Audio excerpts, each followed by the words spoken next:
Ya, putra bungsu Presiden Joko Widodo Kaisang Pangarep membuat langkah mengejutkan dengan terjun ke dunia politik. Tidak hanya masuk ke dalam partai, Kaisang langsung tancap gas menjadi Ketua Umum Partai Solidaritas Indonesia atau PSI.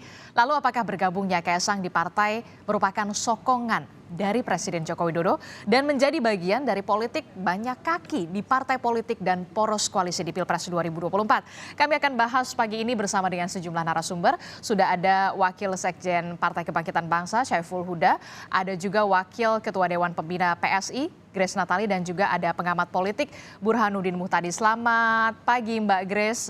Assalamualaikum Gus Huda, Mas Burhan, selamat pagi. Pagi. Pagi. Ya, kita langsung bahas nih. Ini kan jadi spotlight ya sampai bisa dikatakan 1 pekan ke depan ya, Mbak Grace. Mbak Grace, sudah dapat KTA akhir pekan, kemudian langsung tancap gas jadi ketua umum. Kemarin hari pertama, kemudian PSI punya ketua umum dan berkantor langsung ya. Apa yang dibahas oleh Kaisang pada rapat kemarin? Rapat kemarin serius tapi santai, Mbak Disti. Jadi Mas Kaisang mau mendengar dari masing-masing ketua DPP apa yang jadi challenge atau tantangan masing-masing, baik di organisasi maupun di dapil. Satu-satu kayak begitu. Terus planning ke depan, rencana-rencana kita mau ke, misalnya dalam waktu dekat kami akan ada pembekalan caleg di Bali misalnya, dan kemungkinan Mas Kaisang juga akan langsung hadir di acara itu. Jadi langsung atur jadwal dan menyatukan supaya kita langsung bisa lari nih, gitu. Oke, jadi menyatukan semua aspirasi dari grassroots juga ya, dari grassroots-nya PSI. Nah, sebenarnya sudah berapa lama kemudian PSI ini melakukan pendekatan ke Mas Kaisang sampai akhirnya mau bergabung? Karena banyak sekali pertanyaan, kok bisa ya kemudian seorang sosok Kaisang yang baru menjadi kader dari PSI dapat KTA langsung didapuk menjadi ketua umum PSI, Mbak Grace? Ya pendekatannya ya udah lama sebenarnya, Mbak Disti. Kita kan suka ketemu di berbagai event gitu ya, nggak cuma sama saya atau sama Bro Raja Juli Antoni, tapi juga dengan pengurus di Depok misalnya. Ada anggota-anggota legislatif kami yang diundang ke podcastnya Kaisang, dan berbagai event lain yang kita ketemu sengaja atau nggak sengaja. Kan Mas Kaisang nih orangnya gaul ya, keliling kan dia, eksis. Jadi sukalah ketemu di berbagai event. Dari berbagai interaksi itu ya lama-lama ketemu titik temu, dan ternyata Mas Kaisang juga sangat mengikuti apa isu-isu yang diperjuangkan oleh PSI, dan kemudian merasa cocok, merasa satu chemistry. Kalau ngajak, ayo Mas Kaisang gabung ya, itu ya kalau lagi ketemu ya sambil guyon kita ngajak gitu kan. Jadi prosesnya sebenarnya sudah lama secara informal. Berapa bulan Mbak Grace? Wah, itu hitungannya bukan bulan lagi kali ya. Dari dulu-dulu juga kalau ketemu, tapi kan nggak selalu serius, guyon juga. Ayo Mas Kaisang, ikut gabung misalnya gitu. Oke, nah kalau untuk bisa dikatakan tadi kan Mbak Grace juga bilang akan tancap gas nih, akan ngebut. Soal pertama akan kemana? Apakah langsung ke Presiden Jokowi atau ke parpol-parpol dulu nih? Saya belum bisa pastikan dari segi urutan. Kemarin waktu rapat dibilang, ada wartawan yang tanya kan, apa akan sowan ke Pak Jokowi sebagai kepala negara? Oke, akan sowan. Nanti pakai surat juga katanya kan, biar proper. Nah kemudian ada juga tadi kemarin Mas Kaisang bilang, salah satu yang akan pertama dikunjungin Perindo gitu. Kenapa ditanya Perindo? Iya, kenapa Perindo? Karena kemarin pas syuting di tempatnya Pak Haritanu, ketemu Pak Hari, ngobrol, ya udah ntar ke situ ya gitu. Jadi karena ketemu nggak sengaja, ya udah kita nanti janjian aja mau sowan ke Perindo, antara lain gitu. Nah tapi dari segi urutan, apakah ke Pak Jokowi dulu atau ke Perindo dulu atau kemana nanti ya Mas Kaisang lagi muter ketemu orang kemana, ya belum dipastikan dan nggak sekaku itu juga gitu kan. Apakah nanti misalnya ke capres mana dulu, kalau mau silaturahmi juga belum diputuskan, Mbak Disti. Oke, Tapi ya. ada dalam list, dalam daftar, mungkin mau ke Perindo dulu, ke Pak Jokowi juga akan sowan dulu untuk mendengar wejangan dari beliau ke anak-anak muda dan sebagainya. Jadi nanti ditunggu aja nih, agak fleksibel gitu Hmm. soalnya Mbak. Oke, berarti dalam waktu dekat ya, pekan ini juga atau nanti akhir pekan besok? Kalau pekan ini kayaknya Belum. akan segera ke kota kan ya, mungkin pekan besok, mungkin. Oke, pekan depan berarti ya. Soalnya ini ngebutnya, tancap gasnya dari Kaisang ini memunculkan pernyataan dari bakal calon wakil presiden sekaligus ketua umum PKB nih, bosnya Gus Huda. Caimin bilang katanya kehadiran Kaisang ini patut diwaspadai. Apa sih sebenarnya Gus Huda yang patut diwaspadai? Padahal kan kita tahu sosok Kaisang ini tunas baru dalam politik. Ya pernyataan spontan Gus Imin aja merespon setelah, oh ya sebelumnya saya ucap selamat Mbak Grace punya ketua umum baru. Gus. Ya, semoga bisa terus cepat running PSI dan ikut dalam kompetisi Pilpres dan Pileg 2024. Jadi Gus Imin sih spontan aja Mbak Disti.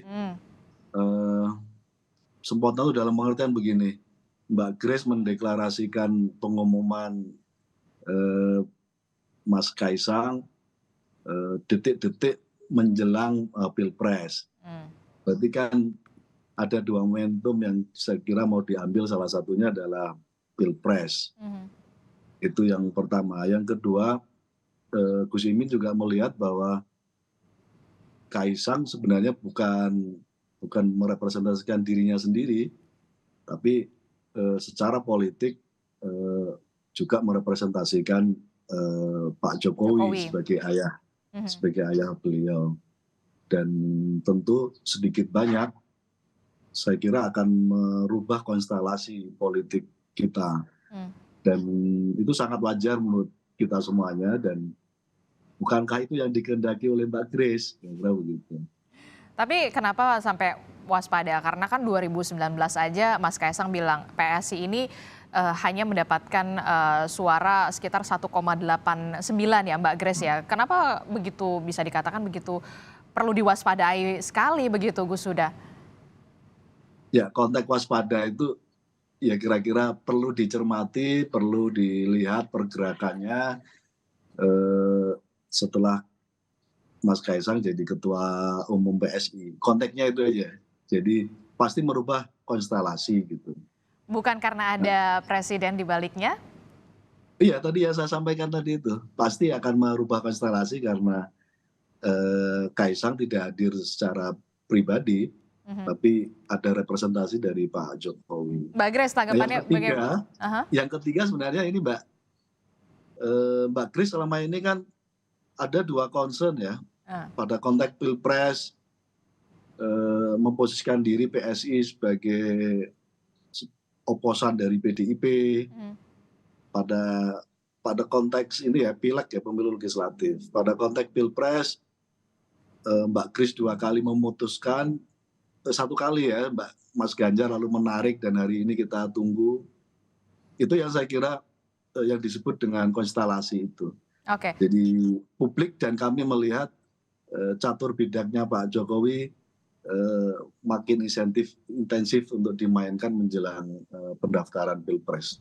Oke, Mbak Grace, tanggapannya gimana? Ini patut diwaspadai bukan karena mungkin sosok Kaisang yang representatif dari Jokowi tidak bisa dimunafikan, kemudian ada di belakangnya ada presiden di sana. Tanggapan Anda seperti apa? Apalagi sosok Kaisang ini bisa dikatakan baru sekali terjun di dunia politik. Ya itu persis yang dikatakan Mbak Disti, ini kan Kaisang baru terjun ke dunia politik. Sebelumnya kan di swasta, PSI sendiri suaranya kemarin 1,89%. Jadi saya tersanjung banget nih Gus, dan kalau ada pernyataan harus diwaspadai. Kami ini isinya anak-anak yang masih belajar, kayaknya nggak ada yang perlu diwaspadai deh. PSI itu kepengen politik yang gembira. Kita kepengen anak muda yang biasanya apatis sama politik itu sekarang jadi objek aktif, Hmm. yang yang concern, yang merasa bisa relate dengan isu-isu politik dan ikut aktif di situ. Nah, kalau PSI kami itu hingga saat ini masih netral, Gus. Kami masih menunggu, ini kan nggak tahu juga nih Caimin akan terus ada di jadi cawapresnya Pak Anies atau nanti bisa ganti lagi. Kita Emang masih ada mengamati, emang ada Gus. rencana ganti lagi Gus Huda? Tuh kan Mbak Grace sudah sudah serius dia. Padahal kita sudah final padahal. Berarti Mbak Grace serius itu. Ya kali aja masih bisa berubah ya Mbak Grace ya.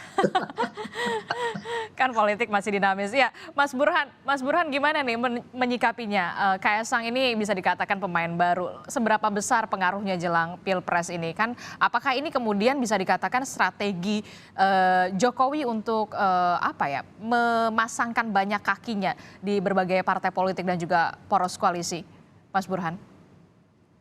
Iya, saya melihat Kaisang pertama sebagai pribadi yang merdeka, karena beliau sudah dewasa, sudah berkeluarga, sudah punya hak otonomi bebas untuk menentukan langkah politiknya.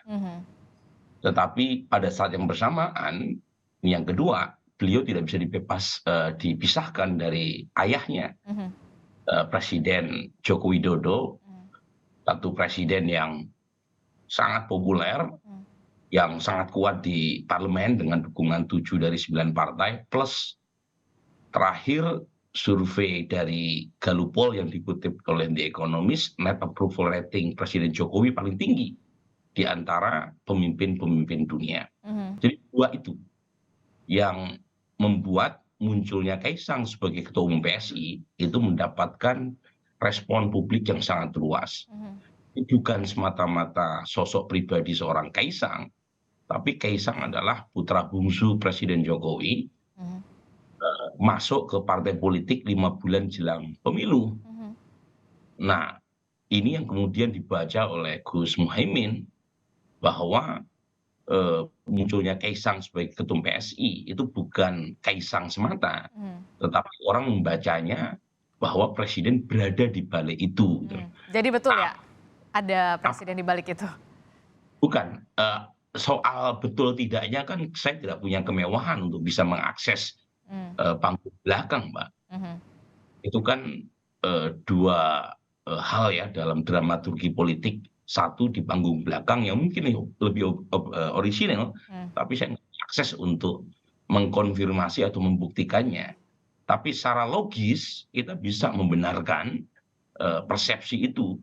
Karena nggak mungkin seorang Kaisang meskipun sudah berkeluarga memutuskan masuk ke politik tanpa minimal restu dari orang tua. Dan Presiden Jokowi sudah mengakuinya, memberi restu. Karena kata Presiden Jokowi, tanpa diberi restu pun anaknya akan menjalankannya. Nah, pernyataan-pernyataan ini dalam politik kan kita harus baca secara lebih hati-hati ya. Read between the line, dan lagi-lagi menunjukkan bahwa masuknya Kaisang ini punya konstelasi, punya konsekuensi, dan punya efek yang sangat luas. Satu terkait dengan jangka pendek jelang pemilu 2024. Yang kedua adalah pasca Presiden Jokowi selesai masa jabatannya di Oktober 2024. Dan pilihannya adalah PSI, ini yang menarik ya. Iya, ini yang menjadi pertanyaan juga. Kenapa kemudian akhirnya sosok Kaisang ini melabuhkan pilihan politiknya ini ke PSI. Lalu setelah akhirnya dipilihlah PSI yang menjadi partai politik yang menjadikan dia sebagai ketua umum, langsung itu responnya cepat sekali. PDI Perjuangan ngajakin gabung, Gerindra ngajakin gabung. Jadi seberapa besar kemudian pengaruh dari Kaisang PSI sendiri jelang Pilpres 2024? Akankah PSI kemana arah dukungannya? Kita akan simak dari informasinya usai jeda. Tetaplah bersama kami di Sapa Indonesia Pagi.